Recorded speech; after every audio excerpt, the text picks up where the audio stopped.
Graça e paz. Como é bom estar aqui, como é bom estar no meio do povo de Deus. Eu estou aqui com o meu amado, meu marido Marcos. Fique em pé, olha aqui, ó, maravilhoso, gente. Não parece Absalão? Aleluia! Este é meu companheiro há 43 anos.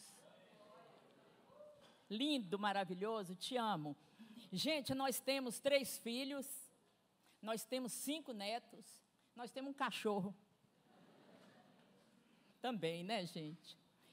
Nós somos membros da Igreja Batista da Esplanada, trabalhamos com casais, trabalhamos com juventude, na intercessão.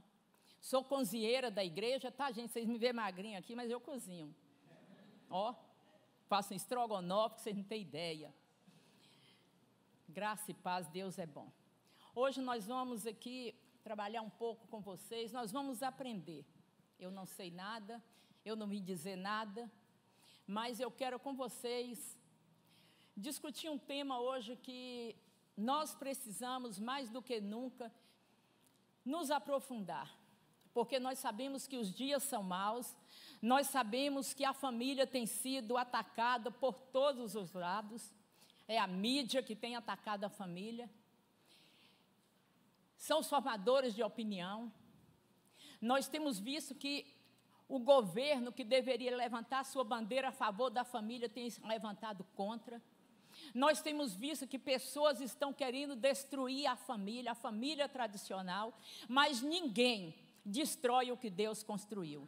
E a família é projeto de Deus. A minha família, a sua família é projeto de Deus.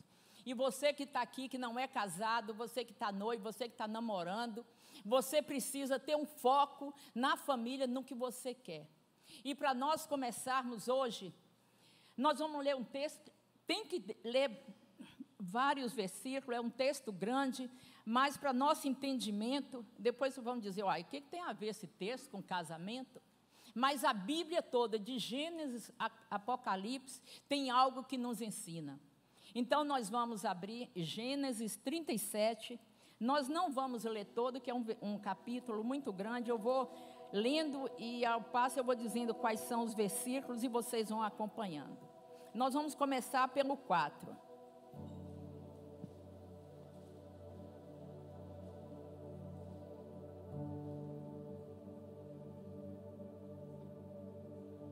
Amém?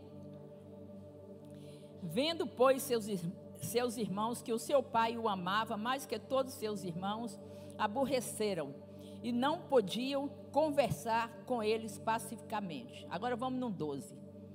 E seus irmãos foram apacentar o rebanho do seu pai junto a Siquém. Disse, pois, Israel a José: não apacente os teus irmãos junto a Siquém? Vem, enviar-te-ei a eles. E ele lhe disse: eis-me aqui. E ele lhe disse: ora, vai e vê como estão teus irmãos e como está o rebanho, e traz uma resposta. Agora nós vamos no 18. E viram-o de longe, antes que chegasse, eles conspiraram contra José para o matarem. E disseram uns aos outros: lá vem o sonhador mor. Vinde, pois, agora, matemo-lo e lancemo-lo numa dessas covas, e diremos: uma besta fera o comeu, e veremos do que será dos seus sonhos. E ouvindo, Rúben livrou das mãos e disse: não lhe tiremos a vida. Também lhe disse Rúben: não derramareis sangue, lançai nesta cova que está no deserto, e não lanceis mão dele, para livrá-lo das suas mãos, para tornar o seu pai. E aconteceu que, chegando José aos seus irmãos, tiraram a José a sua túnica, a túnica de várias cores que trazia. E tomaram e jogaram na cova, porém a cova estava vazia, não havia água. Depois assentaram-se e comeram o pão. Vamos repetir a igreja? Depois assentaram e comeram pão. Levantaram os olhos e olharam, e eis que uma comitiva de ismaelita vinha de Gileade, e seus camelos traziam especiaria, bálsamo e mirra, e iam levar ao Egito. Então Judá disse aos seus irmãos: que proveito haverá que matemos nosso irmão e escondemos sua morte? Vinde, vamos vender a esses ismaelitas, e não seja a nossa mão sobre nosso irmão, porque é nossa carne também. E seus irmãos obedeceram. Passando, pois, os mercadores midianitas, tiraram e alçaram a José da cova, e venderam José por 20 moedas de prata aos ismaelitas, os quais levaram José ao Egito. Tornando, pois, a Rúben a cova, eis que José não estava à cova. Então rasgou as suas vestes, e tornou aos seus irmãos e disse: o moço não aparece, aonde irei?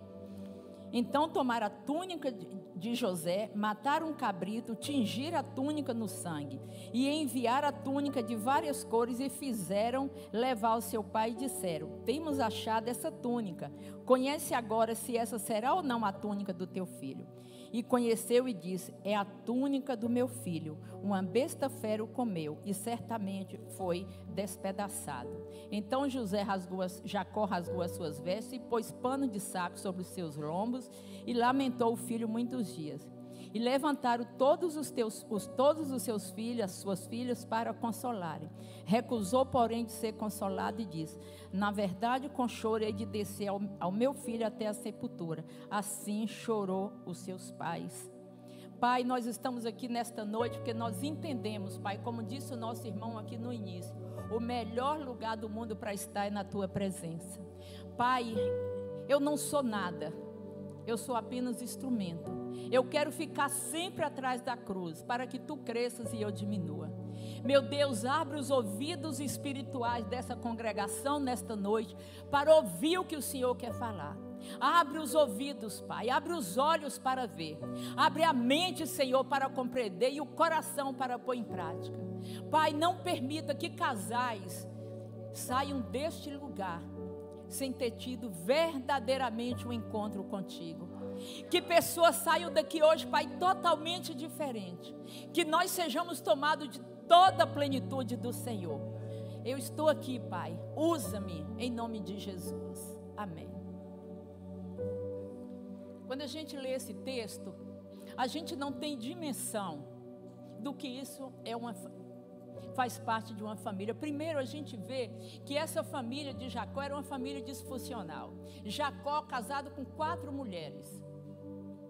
Jacó tinha uma preferência por José, e isso causou um ciúme, uma irritação muito grande a seus irmãos. E hoje, como nós estamos aqui tratando de família, nós vamos começando a estudar esse texto. Mas antes eu quero fazer aqui uma introdução sobre casamento. Nos dias de hoje, parece que os casamentos não têm uma certa duração. Os casamentos não têm uma boa parte. Eu quero tudo que eu disser aqui hoje, gente, eu vou dizer que toda regra tem exceção. Eu não estou dizendo que todos os casamentos que estão aqui são assim. Eu estou dizendo que existem casamentos que são assim. Antigamente, a gente suportava, eu falo antigamente porque eu estou com 43 anos. Eu me casei com 20, eu estou com 63 anos. E eu já passei por muitas provações dentro da minha casa. Eu já passei por muitas coisas, mas o meu casamento continuou firme. Quando eu e Marcos, nós nos casamos, 2 meninos, Marcos com 19 e eu com 20. Nós sentamos no nosso 2º dia de casamento e nós pegamos o dicionário e nós fomos no nome divórcio e nós riscamos. E nós falamos um para o outro: o divórcio não vai fazer parte da nossa caminhada. Pode haver o que houver, pode acontecer o que acontecer. E eu quero falar para vocês que estão sentados aqui hoje, principalmente os que vão começar, os que estão noivos. Pega a página do dicionário Aurélio, risca o nome divórcio. E vocês não permitam que isso aconteça no meio da vida de vocês no casamento. Porque toda aliança quebrada, ela ela carrega. Toda aliança quebrada é uma maldição que a pessoa carrega para o resto da vida. E isso vai refletir nas futuras gerações.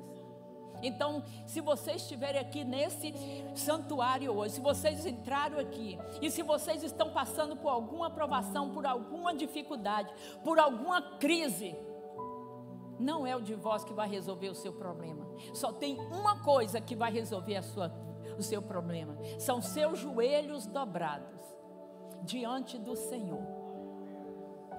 Só são seus joelhos dobrados diante daquele que tudo pode, que fez o casamento e que não quer ver a destruição do mesmo. Hoje, um mínimo erro, uma mínima coisa, é motivo para divórcio. E nós precisamos viver uma vida em abundância.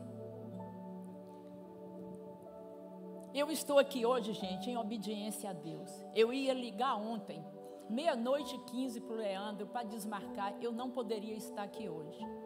A minha mãe teve um AVC irreversível na sexta-feira. Na segunda-feira, minha mãe foi para a UTI.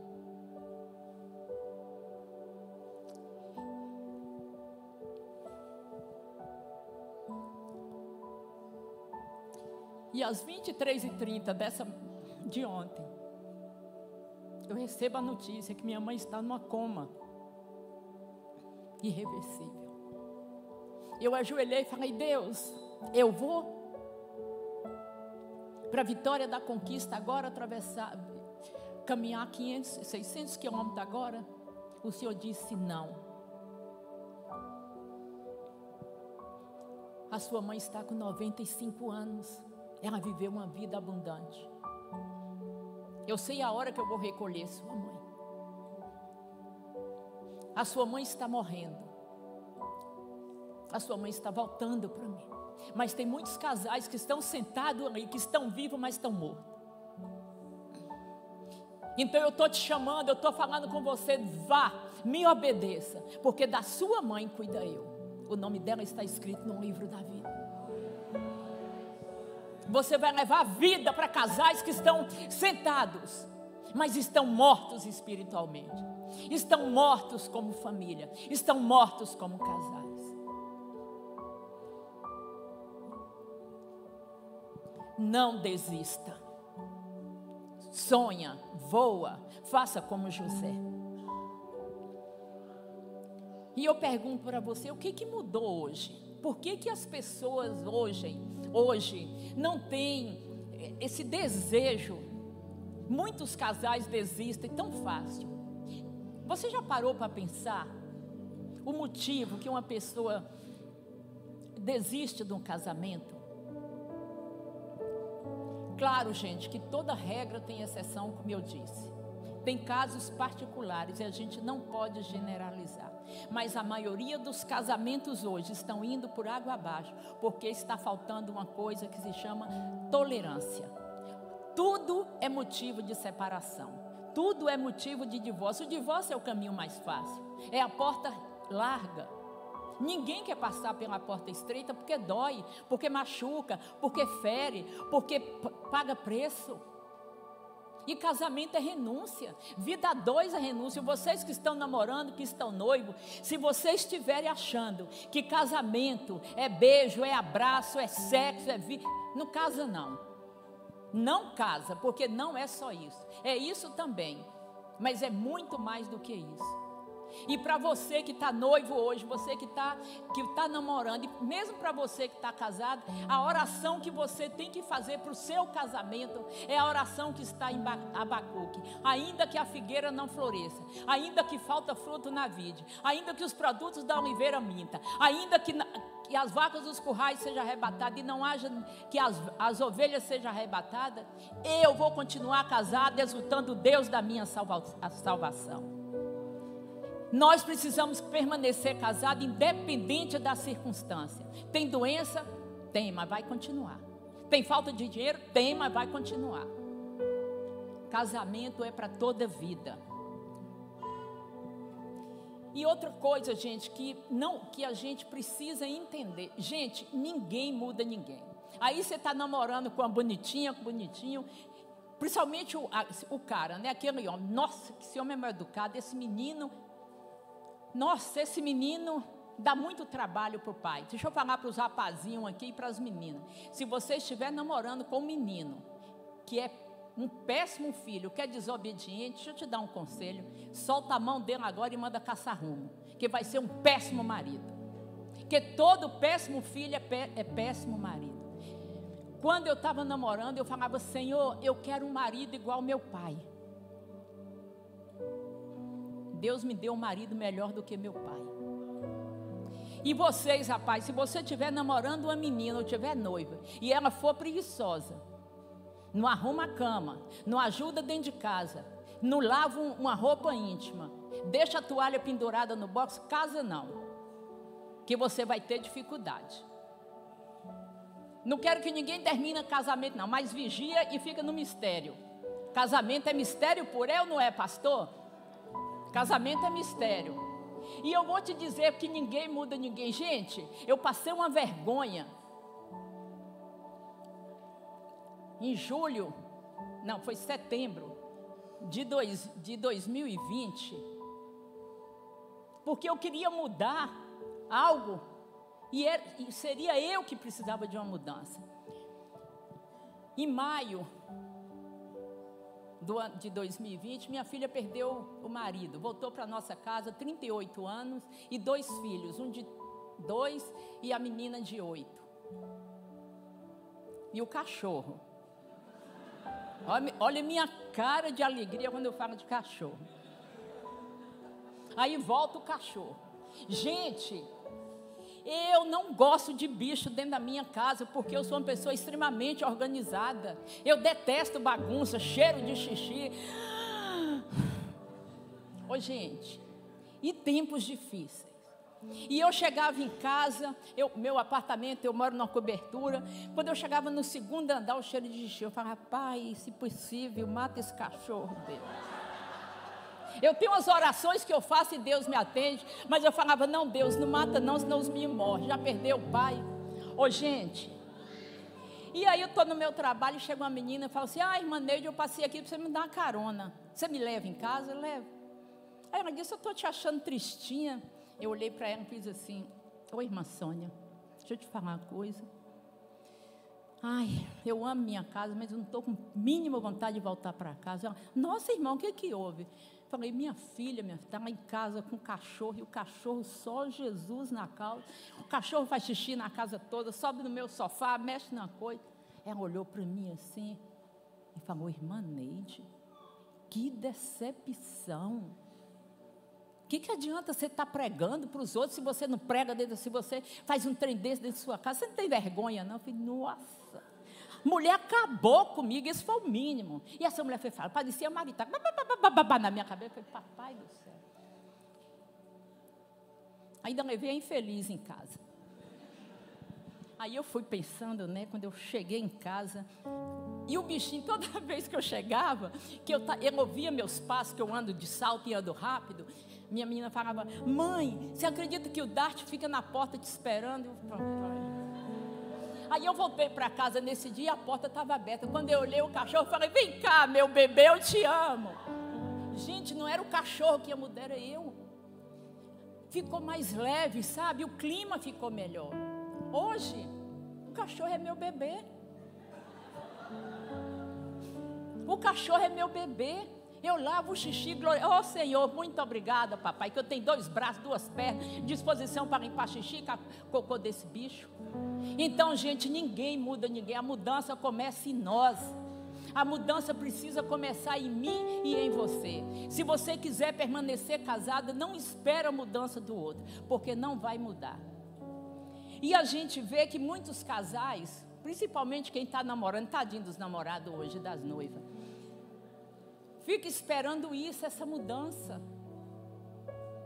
Fica esperando que algo diferente aconteça. Aí você vê que a pessoa é cheia de hábito. Aí você fala: depois que casar vai mudar. Não vai.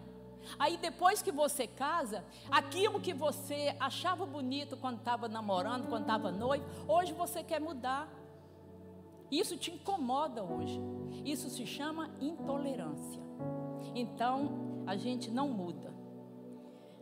E agora para os casados e também para os noivos. Mas eu repito, gente, cada caso é um caso. Se você está vivendo um casamento abusivo, um relacionamento abusivo, onde você é maltratada, onde você é humilhada, onde você é desprezada, você tem todo o direito, perante a Deus e os homens, de abandonar isso, se a outra pessoa não quiser mudança.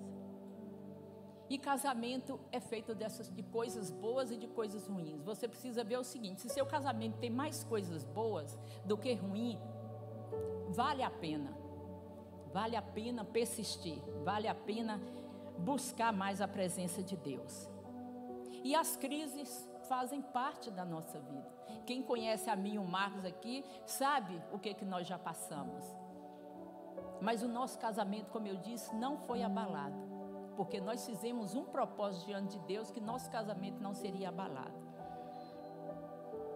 E nós precisamos entender que a crise faz parte da vida de todos. É financeira, é na doença, são tantas coisas que acontecem. Mas nós precisamos fazer tudo para que o nosso casamento seja firme e inabalável. E lembrando que quando algo não vai bem, porque às vezes o casamento não vai bem, porque alguma área da nossa vida, nós somos seres integrais. Nós somos completos, uma coisa, a alma, o espírito, o corpo, a mente. Então, um depende do outro. Então, se você está passando por algum problema de saúde, procura tratamento. Se seu problema é emocional, procura um profissional na psiquiatria, na psicologia, mas se trata para que seu casamento possa continuar dando certo. Então, se você vê que tem mais coisa boa, respira fundo e continua. E faça tudo, faça a sua parte. Não espera que a outra faça, faça a sua, porque quando a outra vê você fazendo, ela também vai fazer o dela. E o que eu aprendo com José aqui? O primeiro ponto que eu aprendo com José é a indiferença, que é muita coisa que tem destruído o casamento. A indiferença dos irmãos de José. Aos 17 anos, esse menino enfrenta uma tempestade, uma crise grande na vida dele. O maior drama da sua vida, que é uma mudança drástica. É uma mudança radical, uma separação doída, sofrida. Esse menino é invejado. Esse menino é jogado numa cova. De repente esse menino é vendido para ser escravo. E sai do ambiente de amor. Um pai que cuidava daquele filho, e agora esse menino se vê vulnerável, numa situação de dor. E olha só que a Bíblia diz que enquanto José estava na cova, os irmãos o que fizeram? Sentaram e foram comer pão. Por isso que eu pedi para vocês repetir essa frase. Eles não preocuparam com a dor de José. Aqui no 37 não diz que José pediu socorro, mas quando a gente vai lá no 42, 21 diz, quando eles foram ser conhecidos de José. Então disseram uns aos outros: na verdade somos culpados cerca do nosso irmão, pois vimos a sua angústia na sua alma e não fizemos nada e nem demos ouvido. E sabe o que eu aprendo com isso aqui?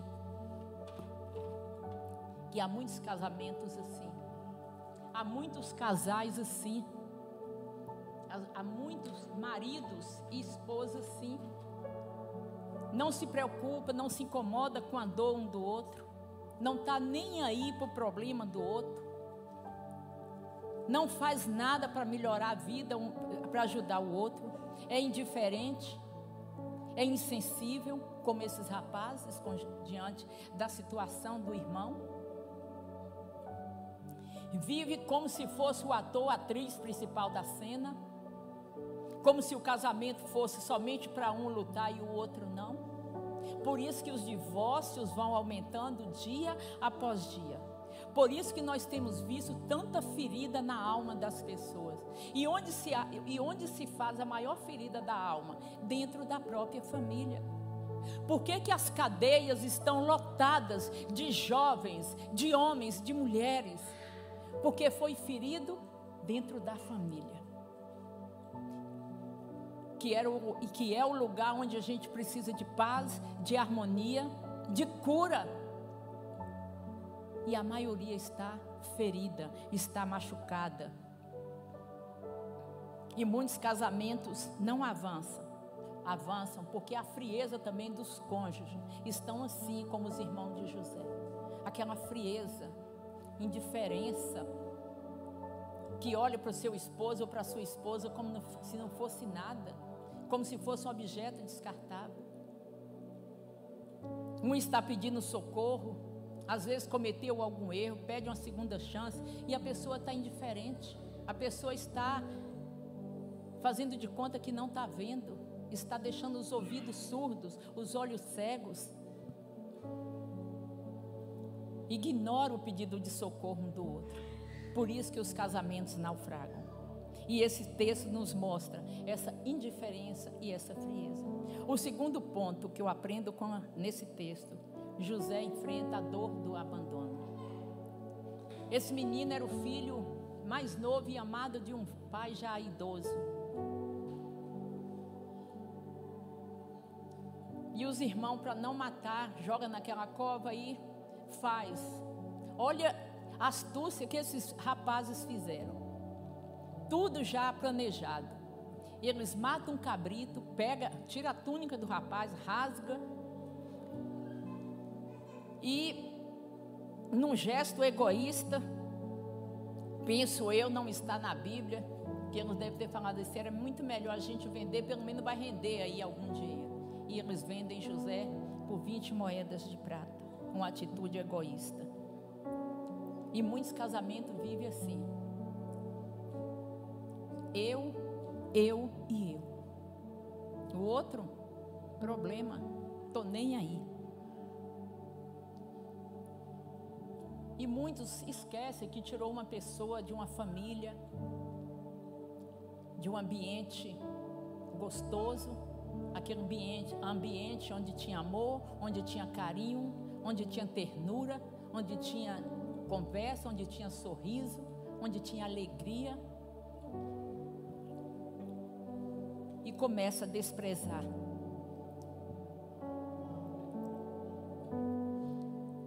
Que quando a coisa não sai do seu jeito, aí começam os gritos, começam os nomes feios, começam as cobranças.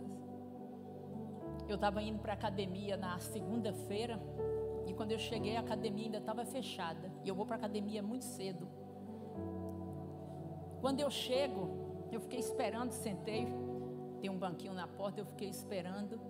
Tinha um casal, gente, brigando de uma maneira, tinha cada nome que eu falei, misericórdia, uma hora dessa da manhã. Gente, a mulher gritava tanto, parecia que ela estava histérica. Deixa eu falar uma coisa para vocês. Primeiro para as mulheres. Deus chamou mulher para tocar a gente. Eu quero te falar uma coisa aqui. Eu quero que você preste atenção. Talvez você nunca tenha pensado nisso. Mas veja só.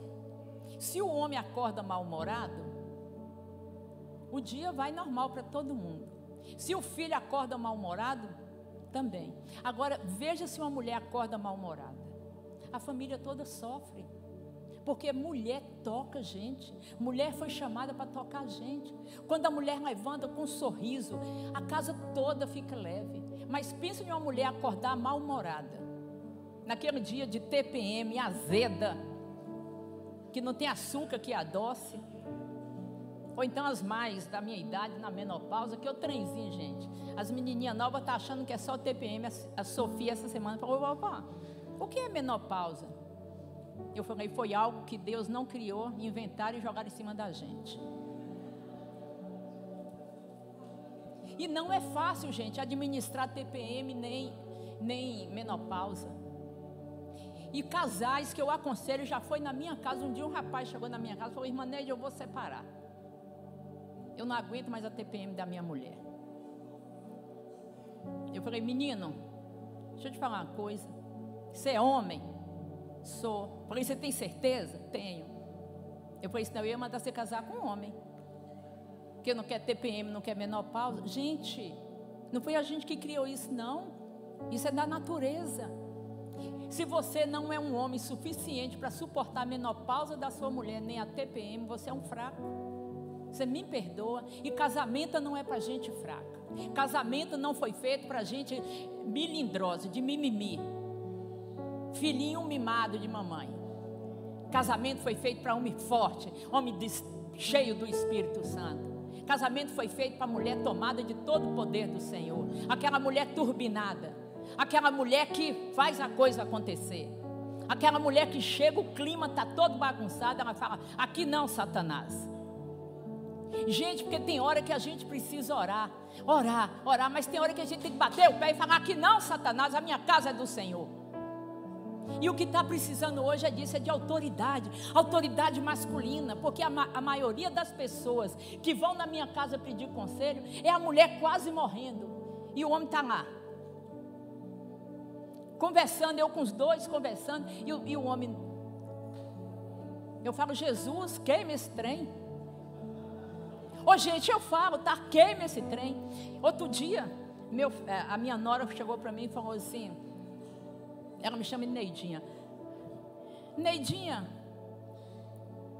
seu filho colocou senha no notebook. Eu falei, Senhor, queima aquele notebook agora, papai. Ele, não, mãe, eu falei, ou dá senha ou vai ser queimado. Faz essa oração, mulher, se seu marido não quer te dar a senha, mas isso funciona bonitinho, pelo menos na minha casa. Eu não sei qual é o seu nível de intimidade com Deus, mas eu e ele, a gente está, colado. Então vocês ligam no mistério e chamam por Deus. E vamos lá, senão o tempo passa, você conversa igual o pobre na chuva. Homens, a mulher quando é amada, a mulher quando ela recebe o seu carinho, o seu amor, sua dedicação. Eu falo para meu marido, falo, meu bem, eu olhei no espelho essa semana, tem ruga, vem me tratar melhor. Porque quando o homem trata a mulher bem, parece que é um bálsamo, um hidratante, como é o nome, gente, que é um trem que o povo está enfiando no rosto? Botox. A gente fica até mais leve. E a mulher sensata, a mulher sábia, a mulher, ela edifica a sua casa, ela traz alegria. Então nós precisamos ser mulher sensata, o homem precisa ser homem de verdade. Chega de mimimi. Não existe, queridos, justificativa para ferir um ao outro. 1 Coríntios 3, o que diz? 13:7, que o amor nunca fere. Quem ama, cuida. Quem ama, ora. Quem ama, anda mais uma milha. E José passou por tudo isso. A indiferença. José passou pelo descaso. E a gente vê isso, muitos casais vivendo esse descaso. Um não cuida do outro. Outro ponto que eu aprendo com José. Eu até já dei uma pincelada. Apesar de tudo, José era uma pessoa bem resolvida. E muitos casais se divorciam pelo fato de vir de uma família estraçalhada, de uma família deteriorada. E aí entra para o casamento sem ter tratado, cheio de traumas lá do passado, cheio de feridas, e entra para o casamento. E essas feridas vão aumentando, essas feridas se tornam como se fosse aquela bagagem pesada, e na primeiro problema que um tem, descarrega todo em cima do outro, de uma forma que é como se fosse uma flecha acertando o coração. Então vocês, principalmente os meninos e as meninas que estão noivos e que vão casar, se vocês tiverem algum trauma, se vocês não forem bem resolvidos, resolvam-se primeiro, para depois vocês se casarem. Para isso não gerar um conflito lá na frente. Nós precisamos curar nossas feridas. E hoje está muito mais fácil. A psiquiatria tem ajudado muito, a psicologia, e muito mais do que isso, o pastor da sua igreja, pessoas mais maduras que podem te aconselhar. Então se trata. E para você que está no casamento, se tem alguma ferida, se tem alguma brecha, se tem algo que te feriu lá no passado, vai para o joelho, porque o maior psiquiatra e psicólogo está no céu, de braços abertos, dizendo: não temas que eu sou contigo, não te apavores, porque eu sou teu Deus. Eu sou teu Deus, eu te tomo pela tua mão dia e noite. E esse Deus está aqui nesta noite te perguntando, como Ele perguntou lá no tanque de Betesda: você quer ser curado? Você quer ser curado? Porque tem pessoas também que não querem. Tem pessoas que gostam, parece, de alisar o problema, de viver com o problema. Tem gente que gosta de se vitimizar. Eu nasci assim, vou viver assim, vou morrer assim, Gabriela. E nós precisamos de mudança urgente na nossa vida. Tudo que está fazendo mal ao nosso casamento tem que ser descartado. Não descarta marido nem mulher não, gente. Em nome de Jesus. Estou falando é coisa que está atrapalhando. Misericórdia. Há poder no sangue de Jesus. Eu conheço uma pessoa, é da nossa igreja, uma família. Gente, nós viemos da Bahia em 98 e eu conheci essa família. Naquele mesmo ano, o filho daquele casal morreu. Eles choram o luto até hoje. E a família está assim, terrível. Não fica chorando por aquilo que já passou anos e anos. Não vai atrás do problema. Enfrenta, trata, para você ter uma vida em abundância. Não se vitimiza. Nós precisamos olhar para o alto. Quanto mais você olha para o seu problema, ele aumenta. Tira a sua visão do que te maltrata e olha para o céu, de onde virá o meu socorro. O meu socorro veio do Senhor que fez o céu e a terra.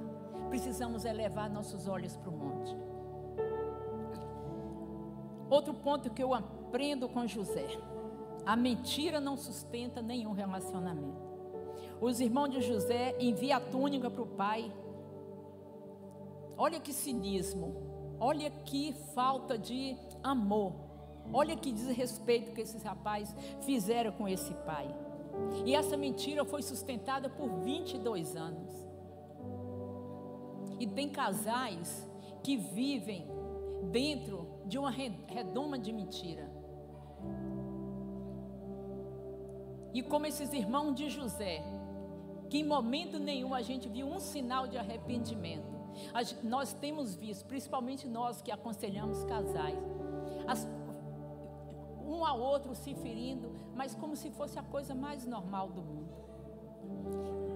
E vive sustentando a mentira, esconde a senha do telefone, do computador, acessam sites que não agradam a Deus, vive cheio de segredo. Os casais casados, uma boa parte, escondem, são contas separadas, é meu dinheiro, é seu dinheiro. Quando nós nos casamos, nós nos tornamos uma só carne. Tudo é nosso, é nossa dor, é nossa alegria, é nosso dinheiro. Não importa se um ganha mais do que outro, é nosso. Nós temos casais na nossa igreja que a mulher é médica, a mulher ganha 20 mil reais. O rapaz é vendedor, ganha 3, 4 mil. Aí a moça veio falar comigo, eu falei: mas se fosse o contrário, se eu ganhasse 20 e você 3, de quem era o dinheiro? Nosso. Então o dinheiro não é seu, é de vocês. Quando a gente casa, tudo é nosso, gente. Até a enjoança do marido é nossa. A nossa enjoança é do marido. Essa semana eu estava na academia também, e aí chegou uma mulher e falou assim, falando sobre idade, aí ela disse assim: a Bíblia diz que tudo que passa de 70 é canseiro e enfado. Aí o marido dela é enjoança. Gente, uai, também está querendo coisa boa a vida toda. Então, a gente não pode, a mentira não pode fazer parte de uma vida, de um casal. Se um casal quiser deslanchar na vida, a verdade em todo o tempo. Eu gosto de uma frase de Lutero, quando eu ensinei isso a meus filhos a vida inteira, eu sempre disse isso: a verdade independente da circunstância. Você fala a verdade nem que você precisa correr. E a frase de Lutero que eu gosto: a paz, se possível, a verdade em todo o tempo. a verdade não faz mal para ninguém. Então nós precisamos ser verdadeiros. Se você está escondendo alguma coisa da sua esposa, do seu esposo, conversem. Não leva isso para a vida toda, porque um dia vai ser descoberto e vai ser pior, se não for na base da conversa.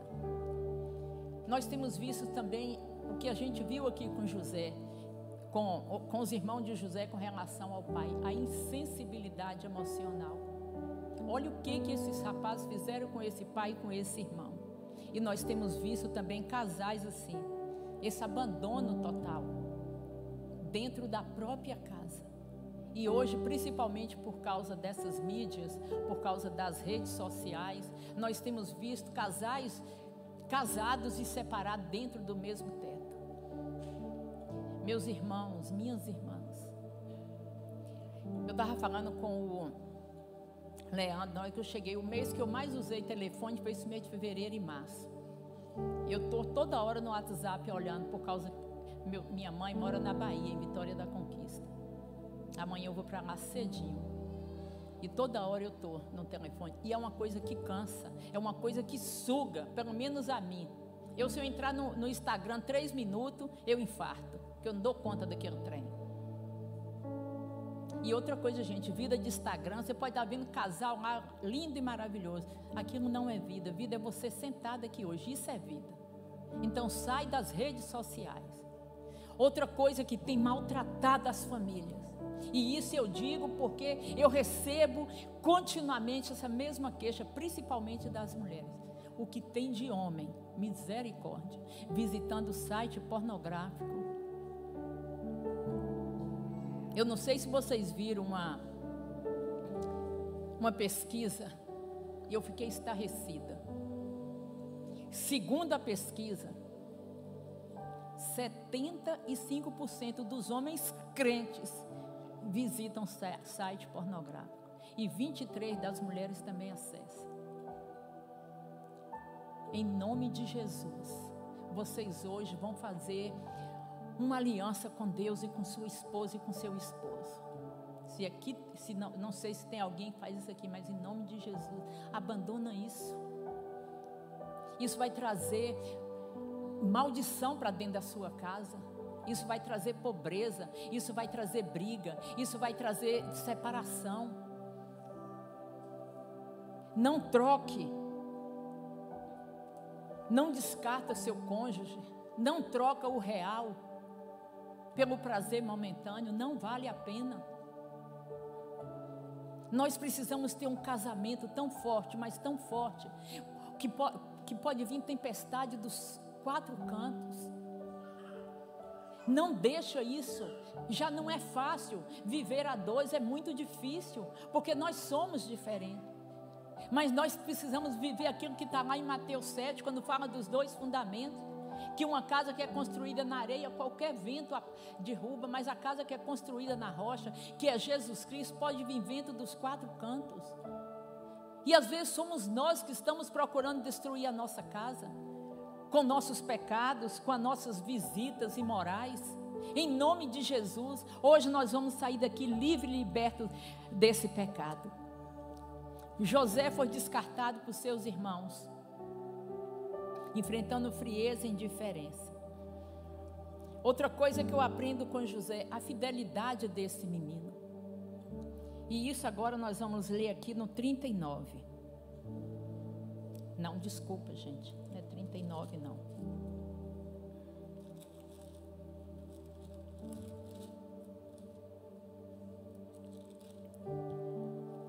Nós precisamos urgente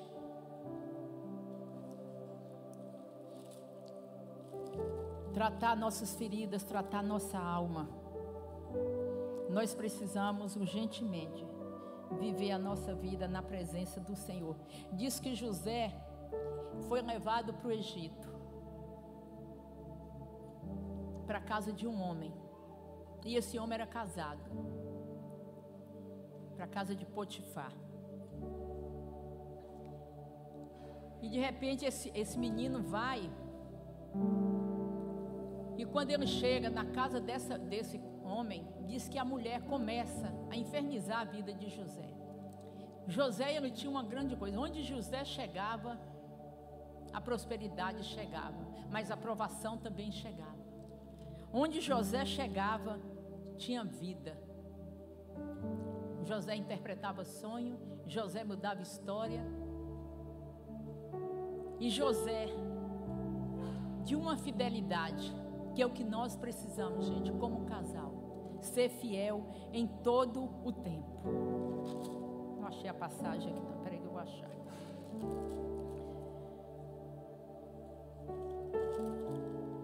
José na casa de Potifar. José achou graça aos seus olhos e servia a ele e pôs sobre ele toda a sua casa. E aconteceu que desde que pusera sobre a sua casa e sobre tudo que tinha, o Senhor abençoou a casa do egípcio por amor de José. A bênção do Senhor foi sobre tudo que tinha e deixou tudo que tinha na mão de José, de maneira que nada sabia o seu senhor. E José era formoso de aparência e formoso à vista. E aconteceu depois dessas coisas que a mulher do seu senhor pôs os olhos em José e disse: deita-te comigo. Porém ele recusou. Disse a mulher ao seu senhor: eis que o meu senhor não sabe o que há em casa comigo, e entregou na minha mão tudo. Ninguém é maior que eu nesta casa, nenhuma coisa me vedou, senão a ti, porquanto és mulher. Como, pois, faria esse tamanho mal e pecaria contra meu Deus? Gente, olha a fidelidade desse homem. A Bíblia diz que José era bonito, era formoso. José era assim, tipo aquele capa de revista. Como eu disse, era meu marido, gente, novo, gatíssimo, né, meu bem? E diz que essa mulher infernizava. E essa mulher, olha como que mulher para frente, gente. Diz que essa mulher chega e fala assim: deita-te comigo. Mas José fugia da mulher. E José foi tentado, não foi só uma vez. A Bíblia diz que era diariamente. Que aquela mulher estava todo dia: deita-te comigo, deita-te comigo. E José corria dessa mulher. José foi tentado vários e vários dias e não caiu. Diferente de Sansão, que não resistiu e caiu em tentação. Diferente de Davi, quando estava lá ocioso, passeando pelo palácio, vê uma mulher nua também que não vigiou, tomando banho. Davi manda pegar essa mulher, Davi coabita com essa mulher engravida. Aí Davi vai e manda matar o marido da mulher. Davi comete 3 pecados: o adultério, a traição contra Deus, contra a mulher e contra seu soldado. Mas José não, José permaneceu firme.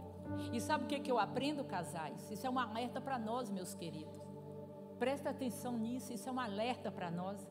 Muitas vezes caímos em tentação porque achamos que sabemos a hora de parar. E eu quero dizer para vocês: ninguém sabe a hora de parar.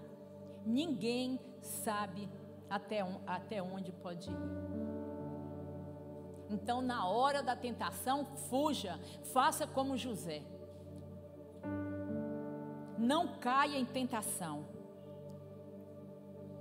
Cuidado com conversinha em trabalho com pessoas do sexo oposto. Cuidado com desabafo com homens e com pessoas do sexo oposto. Cuidado, não fica abrindo o seu coração com pessoas que não querem o seu bem. Não fica olhando para a menina de sainha curta. Hoje está até difícil, né? Coitado dos homens, fica até com dó, que as mulheres estão andando seminua na rua. Essa semana eu vi uma e falei: Senhor, tem misericórdia. A tentação é grande para todos os lados. Os homens também. Aqui não, graças a Deus. Mas tem uns meninos, gente, que sobem no altar. Teve um domingo, eu falei: Senhor, tem misericórdia. Os meninos vestem uma calça tão apertada que eu falo: Jesus. Eu fico pensando, falei: gente, pastor, deixa eu falar uma coisa aqui. Gente, as calças dos meninos estão tão apertadas que eu falo: meu Deus do céu. O pobre dos testículos dos meninos fica pedindo misericórdia, doido para chegar em casa para ficar livre daquele aperto. Misericórdia. Senhor, As calças dos meninos estão vergonhosas. As meninas sobem com as calças, falam: Senhor, vai queimando, Jesus. Não se tem mais reverência para subir no altar do Senhor. Meu Deus, como que um culto vai chegar à presença do Senhor nessa indecência? Eu estou relendo a Bíblia, já li a Bíblia 15 vezes toda, e eu estou aqui lendo o preparo, quando estava preparando Arão para ser sacerdote. Gente, o cuidado, o zelo do Senhor com as coisas dele. E hoje nós subimos no altar de qualquer maneira. Hoje as pessoas estão subindo no altar para ser animador de programa. Outro dia eu liguei para um pastor de casais, disseram para mim que era de casais, para convidar o abençoado. A primeira pergunta que ele fez: a irmã quer ofertar com quanto? Falei: com nada. Jesus já pagou. Gente, animador de programa, animador de culto. O Senhor não chamou a gente para animar culto, não. O Senhor nos chamou para prestar um culto ao Rei dos Reis, ao Senhor dos Senhores, ao Todo-Poderoso, ao grande eu sou, o Alfa e o Ômega, o princípio e o fim. Quem quiser ter animador, vai para os programas, vai para os circos. Nós precisamos ter cuidado com conversinhas. Nós precisamos ter, principalmente, falar mal um do outro. Às vezes eu vou conversar com os maridos: ah, porque minha mulher é isso, porque minha mulher é aquilo, ah, porque meu marido é isso. Outro dia uma moça falou tão mal do marido, tão mal, eu olhei para a cara dela, eu falei: nossa, eu estou morrendo de dó de você. Que família é essa que você tem? Porque seu pai e sua mãe obrigou a se casar com esse rapaz? Não obrigou, não, fui eu que quis. Eu falei: então a boba foi você que não soube escolher. Pare de falar mal do seu cônjuge. Gente, eu trabalhei em uma empresa que eu nunca vi uma coisa daquela. Tinha uma menina que eu falava: meu Deus, converte essa menina. A menina cantava no louvor da igreja, mas não podia ver um rapaz, e era casada. Então fuja da aparência. Não vá contar a sua dor para uma moça. Ela não tem nada para te aconselhar.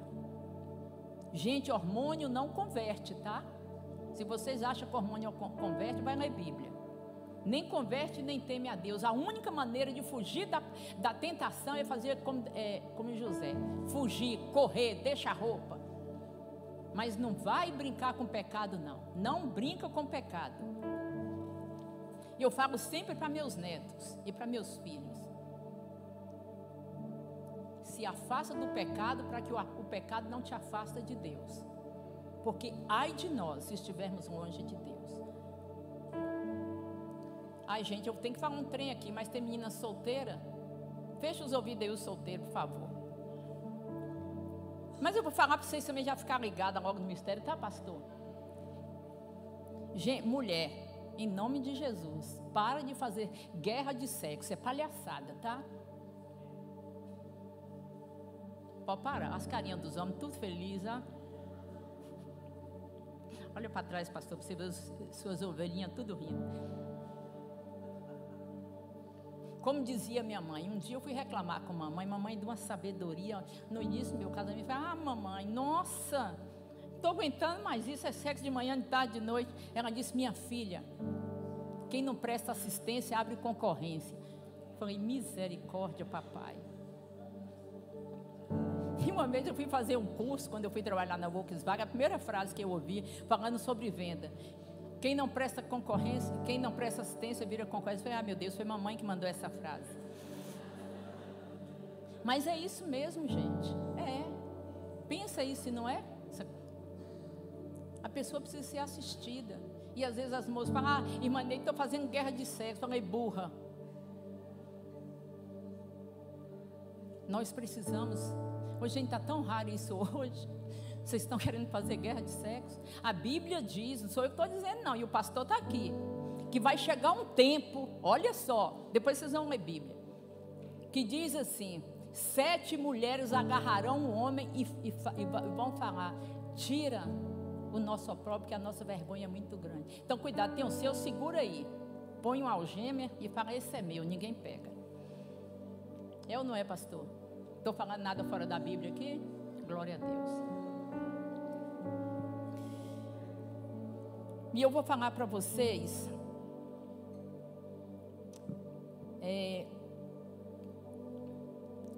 como isso é sério, dessas brechas abertas.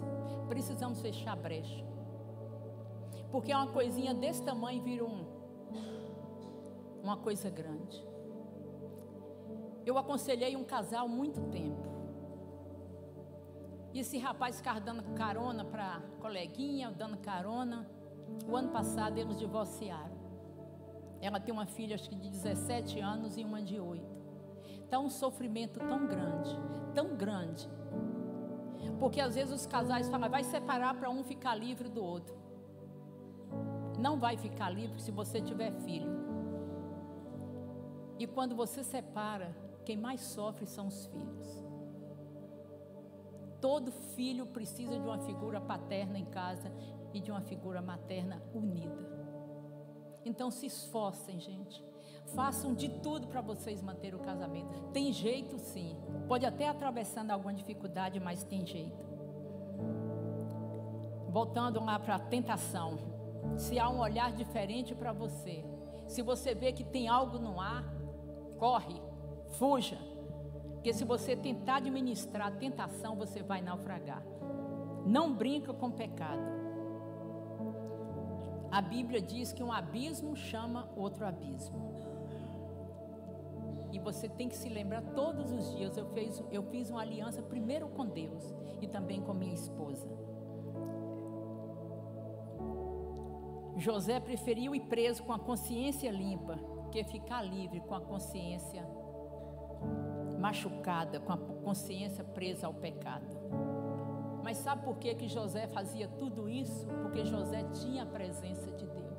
José amava o Senhor. José aprendeu a amar o Senhor. E eu te pergunto nessa noite, você tem buscado a Deus em casal? Não é a família, é o casal. Fechando a porta do quarto, entrando para o quarto, ajoelhando os dois, pegando a Bíblia e buscando o discernimento do Senhor. Tudo que você procurar na Bíblia, você vai encontrar para melhorar seu casamento. Nós cantamos uma música aqui que fala que o filho vai voltar. O filho que está longe de casa volta. Mas ele quer voltar para uma família unida, ele quer voltar para uma casa onde ele vê o pai respeitando a mãe dele, onde ele quer ver a mãe respeitando o pai. Nós precisamos viver esse tempo, porque os dias são difíceis, e é dentro da família que há amor, que há respeito. Não flerta com o mundo, e nem toda proposta te leva a um propósito. Casamento exige fidelidade.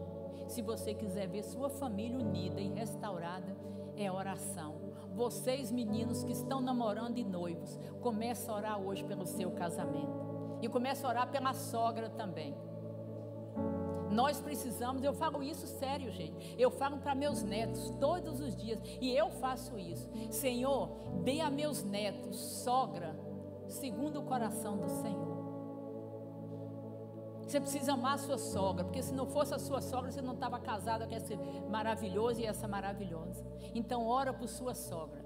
Não aceita piadinha com sogra. Isso é coisa do inimigo. E lembre-se que José foi, você sabe por que José foi muito próspero?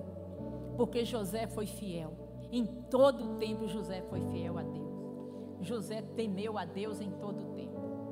Outro ponto que eu aprendo com José, com a vida de José. José tirou os olhos da derrota, da tentação, do ressentimento. A vida estava dando sinais de derrota para José. Em todo o tempo. Foi jogado numa cova, foi vendido como escravo, assediado na casa de Potifar, preso injustamente. Esse homem continuou firme. Isso me ensina que quanto mais eu sou provado, mais eu sou aprovada. Eu não sei como você está passando esses dias, mas você pode fazer isso que José fez. José teve tudo para viver uma vida errada. Tudo. Sem propósito. Tudo para ser uma pessoa ressentida, mas ele decidiu perdoar. Gente, o perdão é libertador. O perdão traz cura para a alma. Não importa se você foi ferida no passado, se você foi abusada, se alguém fez de você pouco caso. Não tem vida no passado, não volta mais para o passado, não. Olha para o seu presente agora, olha para o futuro glorioso que te espera no céu. Não fica sentando em cima do seu problema, chorando, remoendo o que já passou. Faça como José. José foi um homem tão digno, José foi um homem tão nobre, José tinha um caráter libado, um caráter irrepreensível. José foi um homem que para mim é um dos personagens da Bíblia que mais me ensina. Um homem que soube perdoar, um homem que soube vivenciar os problemas, sempre olhando para o alto. Não massageia o problema para ele não ficar pior. Nós estamos vivendo uma geração de gente tão ressentida. Você conhece uma história que as pessoas dizem assim: eu perdoo, mas eu sei que um dia o boleto vai chegar. Gente, isso não é perdão, você só está prorrogando a sua vingança. Nós não somos justos, tanto que a Bíblia diz lá em Isaías que a nossa justiça é como um trapo de imundícia. E eu fui ler o que era trapo de imundícia. Vocês sabem o que é trapo de imundícia? Deus nos compara a nossa justiça como um paninho de menstruação. Então nós não somos justos. Então nós precisamos perdoar, porque nós também erramos todos os dias, toda hora. Gente, eu estou falando começando em mim. Eu não sou santa. Eu tenho meus defeitos, eu tenho meus erros, mas eu busco a presença de Deus continuamente, porque eu quero crescer, eu quero melhorar, eu quero entrar no céu de mão dada com toda a minha família. E meu sonho, quando eu estava orando às 3 da madrugada, eu fui dormir, era 3h20, e acordei 5:50. Eu falei: Senhor, hoje quando eu chegar naquela igreja, que eu enxergar aqueles casais, Pai, eu quero te pedir que todos os casais que estejam sentados ali, eles entram para o céu de mão dada com toda a família dele, da primeira até a última geração. Mas para isso, gente, precisa de renúncia, precisa de busca, precisa de oração. Eu tenho uma amiga que ela fala: amiga, você incomoda Deus demais, para que você ora tanto?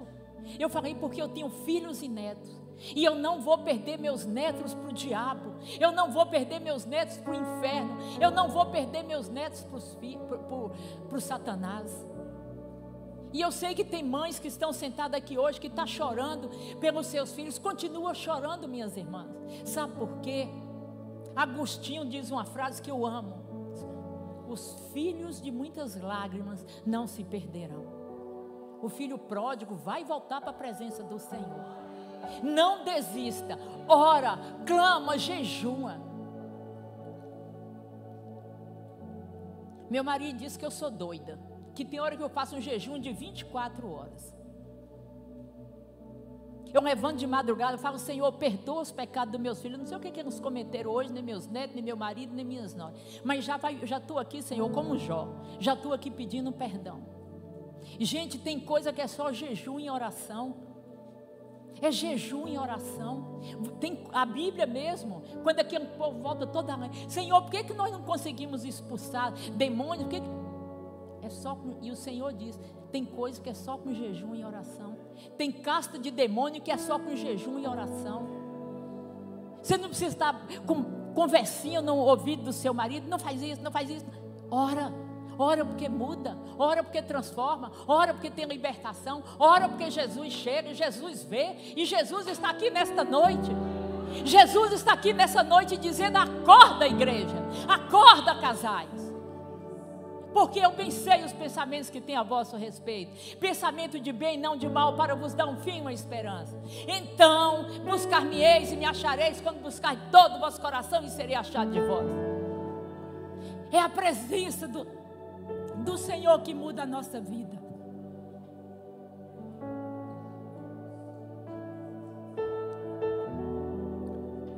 precisamos perdoar. E tem pessoas que dizem, eu perdoo, mas eu quero distância.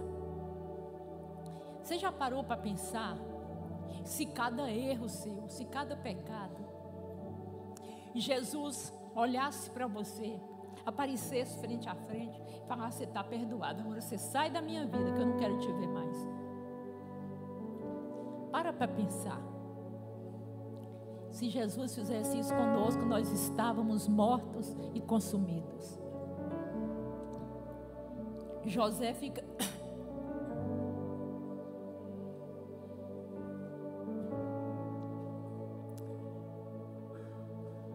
E olha que coisa bonita.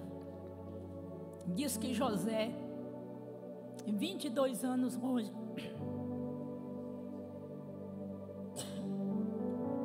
22 anos longe da família, quando encontra seus irmãos, o que José faz? José não lança em rosto. O que José faz? Abraça e beija os irmãos. José poderia muito bem naquele momento dizer, não, volta para a terra lá, vocês vão ficar com fome. Mas não, José abraçou e abençoou os irmãos. E sabe onde José aprendeu aquele perdão, gente? Dentro da própria casa. Quando Esaú volta, Jacó fica morrendo de medo, achando que Esaú vai chegar para matar todo mundo. E Jacó põe a filha, a concubina, a primeira, a segunda, depois põe Raquel e depois põe a última lá, Raquel.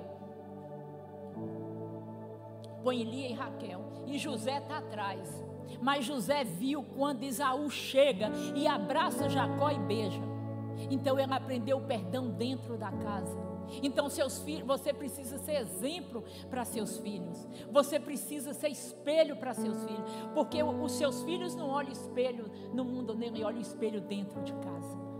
Você tem sido espelho para seus filhos, para seus netos, para sua esposa, para seu esposo. E há tantas mulheres feridas, sofridas, porque o mesmo marido, que é um cavalheiro, que é um gentleman, lá fora, dentro de casa é profano, é mal educado. Gente, essa vida não surpreende. Em 2004, de 2000 até 2005, eu trabalhei numa empresa muito grande. E eu tinha um cliente que quando ele chegava na empresa, às vezes ele nem ia comprar nada, mas o homem chegava na empresa, sempre levava um pão de queijo para todo mundo. Nossa, todo mundo falava bem do homem. Onde você chegava, falava bem de um homem. Em 2006, foi 2006 eu saí da empresa. Esse ano, início de janeiro, eu recebo uma mensagem de uma esposa. Neide, você não me conhece, mas eu estou precisando muito conversar com você, me ajuda, eu posso ir na sua casa? Eu falei, bem. Isso já era 10 horas da noite. Ela chegou em casa quase 10h40. Ela disse, me ajuda, minha filha já tentou suicídio 3 vezes. E a mulher foi me contando a história. E eu falei, gente, eu conheço essa pessoa. Eu falei, por acaso seu esposo é... Ela disse, é. Aquele homem que era o homem lá na empresa, esse homem causou uma ferida tão grande nos filhos que a menina já tentou suicídio 3 vezes. A mulher cheia de marca, de tanto que o homem bate na mulher. Batia, que graças à bondade de Deus, o Covid levou esse homem. Gente, vai ter que falar, graças a Deus, o homem não queria. O homem era como é que chama? Diácono da igreja e não vigiava. Então tem hora que tem ir logo lá pro inferno. Porque para o céu não foi, só se ela arrependeu lá entubado. Tomara que tenha, né? Mas deixou uma ferida tão grande nos filhos. A menina só tem 15 anos, a menina cortou o pulso, a menina tentou se enforcar.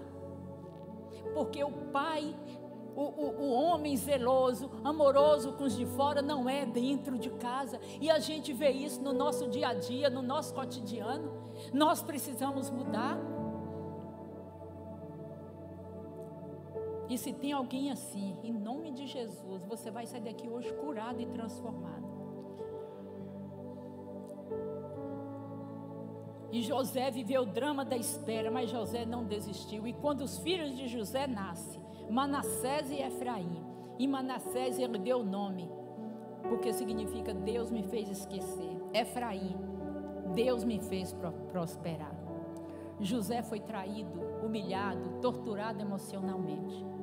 José tinha tudo para não ser nada, mas ele foi inteligente e firme no Senhor.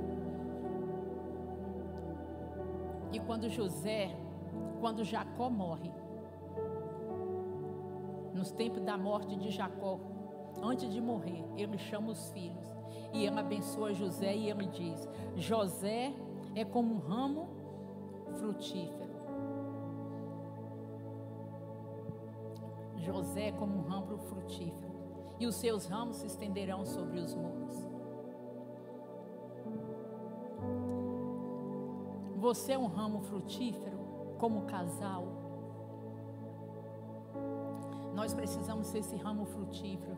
Nós precisamos ter o nosso casamento tão firme, tão abençoado, para quando nós sairmos das quatro paredes, ou até mesmo da igreja, a gente poder abençoar outros casais, a gente poder orar, a gente poder aconselhar, para as pessoas olhar para a gente e falar assim: eu quero ser igual esse casal, eu quero viver com esse casal, eu quero ser um ramo frutífero, eu quero abençoar toda a igreja, eu quero abençoar toda a minha vizinhança. Nós precisamos ser esse ramo frutífero. O problema hoje, minha amada igreja, é que nós temos muitos ins no nosso casamento que precisa ser tirado. A intolerância, a impaciência, a infidelidade, a insatisfação, a imprudência, insulto, impureza.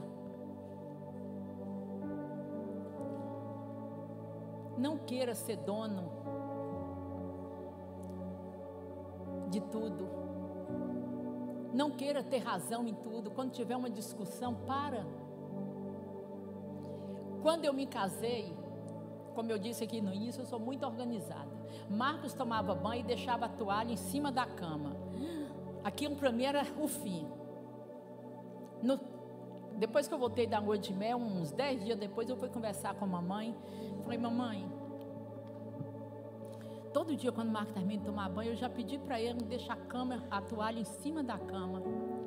Ela falou: minha filha, deixa eu te falar uma coisa. A toalha é pesada? Eu disse: não, tira. Falei: mamãe, mas eu acho errado demais. E ela disse: será que tudo que você faz é certo? E aquela história: é melhor ter razão, é melhor ter paz do que ter razão. E aí, gente, um dia, e nós morávamos numa cidade muito fria, eu falei: hoje eu não vou tirar essa toalha em cima da cama. Vou fazer isso. E minha consciência doendo, que eu queria tirar a toalha, mas eu falei: não, também esse sujeito tem que aprender de alguma forma. E um frio, gente. Aí ele chegou, foi deitar e foi assim, quase me empurrando. Eu falei: por que você está saindo? Ele disse: porque eu pus a toalha aqui e molhou. Eu falei: pois é, meu bem, se você pusesse a toalha pendurada no varal, era tão bom, né? Ele disse: é mesmo, vou fazer isso. Fez não, mudou só de um lugar, em cima do box. Mas eu falei: gente, não vai quebrar minha mão, ele é tão bom para mim, tão carinhoso, o que custa? Gente, 43 anos eu estou tirando toalha em cima do box. E no dia que tem dia que ele esquece e deixa em cima da banheira. Eu falo: deixa eu pendurar esse trem, tá bom. E está em paz.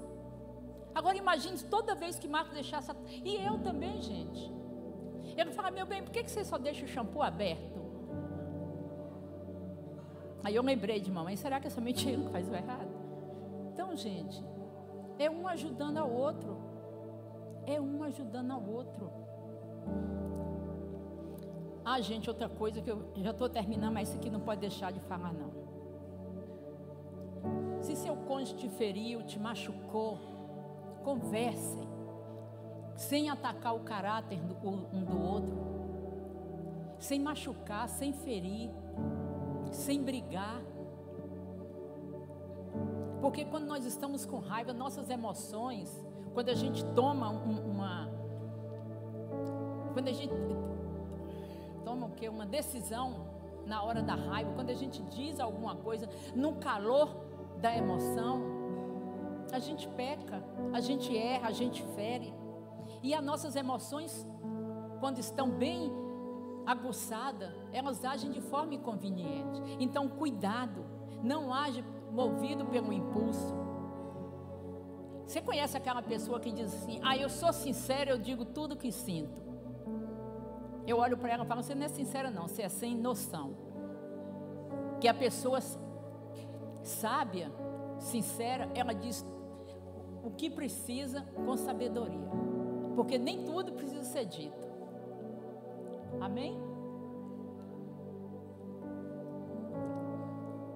Deus está aqui nessa noite, e Deus quer mudar a história, Deus quer mudar vidas, Deus quer te curar. Você tem uma ferida na sua alma, você tem uma ferida no seu coração, você tem uma mágoa com sua família. Faça como José, perdoa, abraça, beija, seja como um ramo frutífero. Deus Todo-Poderoso está aqui nesta noite. Deus está aqui querendo curar. Eu liguei para o Leandro ontem e falei: Leandro, orando, eu disse assim: Deus me trouxe à memória um casal muito novo que está aqui hoje. Eu não conheço o casal, mas quando eu entrei, eu vi esse casal aqui, eu nunca tinha visto. Esse casal está atravessando uma tempestade, mas eu quero te dizer, minha querida, você vai sair daqui hoje curada, você vai sair daqui hoje restaurada, porque Deus te mandou dizer um versículo: com amor eterno te amei, por isso com benignidade te atraí. Você não está só, vocês não estão só. Você pode estar atravessando o maior mar revolto da sua vida. O Senhor não nos prometeu ausência de problema, Ele prometeu estar conosco todos os dias. E Deus está aqui querendo te curar. Traga à sua memória o que está lá em Jeremias, quando ele diz: quero trazer à memória o que me pode dar esperança. As misericórdias do Senhor são a causa de não sermos consumidos, e ela se renova a cada manhã, e grande é a tua fidelidade. Um casal que se ama, um casal maduro, nada de fora vem destruir o que está dentro. Agora você precisa se posicionar, você precisa tomar atitude, você precisa dar o primeiro passo, você precisa permitir uma mudança dentro de você. Nós precisamos, como eu disse aqui no início, orar como casal. Eu tenho uma frase de uma amiga minha que eu gosto muito dessa frase. Ela diz assim: quando um homem ora, Deus ouve. Quando uma mulher ora, Deus atende. Mas quando um casal ora, Deus responde. Não vamos quebrar nossa aliança. Não vamos quebrar, não vamos destruir nossa família. Já tem muita gente querendo destruir a família. Seja bálsamo, não grita. Nós precisamos de paz, nós precisamos de vida em harmonia. Todo domingo na minha casa, eu chamo todos os meus filhos, netos e noras para almoçar lá em casa. Porque nós precisamos desse ajuntamento. Eu faço o almoço no sábado, para no domingo ir para a escola, para a EBD. Mas eu quero ver a minha família unida, porque não tem dinheiro, não tem riqueza que vai tirar isso de mim. É só Deus. Mulheres e maridos aqui, nós precisamos orar para os nossos filhos, porque os dias são maus. A internet está aí ensinando o que presta e o que não presta. E Deus me trouxe aqui nessa noite para dizer que esta igreja necessita de uma vida de oração. Essa igreja precisa, como casal, orar. Vocês estão aqui hoje porque antes de vocês chegarem, tinha vários joelhos dobrados, clamando pela presença do Senhor e a presença de vocês aqui. Vocês não estão aqui por acaso. Essa agenda já estava marcada no céu. E você não pode sair daqui da forma que você entrou. Porque eu não vim aqui pregar, nem falar nada para cadeiras, eu vim falar para a gente. E o dia é hoje. Nós precisamos de mudança dia após dia. Nós precisamos ser como José, esse homem que perdoou, esse homem que suportou, esse homem que temeu a Deus, esse homem que não chorou em cima da dor, mas que avançou. A Bíblia diz que nós precisamos marchar, porque o Senhor não tem prazer nos que retrocedem, mas nos que avançam. Não desista. Se você está aqui hoje, é porque você quer continuar casado. E os meninos e meninas que vieram aqui hoje é porque querem fazer um propósito com Deus, querem fazer uma aliança. Eu gostaria que agora vocês se colocassem de pé para nós orarmos.